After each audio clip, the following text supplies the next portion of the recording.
গাড়ি এখানেই দাঁড় করাবেন। এইটা হচ্ছে বিজেপি লাগাবো না? আগে আগে আগে অ্যারেস্ট হবে, তারপরে আমার অপরাধ কি?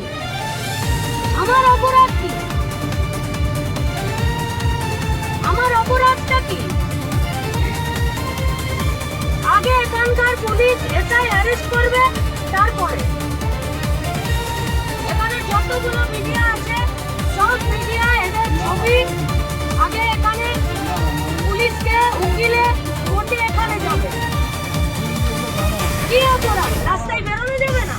তুমি কেন পুলিশের একটা সাইড দিলে? তুমি ফোন করে বলবো না সমস্যা আছে ওদের কোনো টেস্ট দিলাম আমরা। গাড়ি এখানেই দাঁড়াবে, গাড়ি সরবে। এখানে যত পুলিশ আছে সব পুলিশ সাসপেন্ড হবে। পুলিশ এখানে দাঁড়িয়ে থাকবে।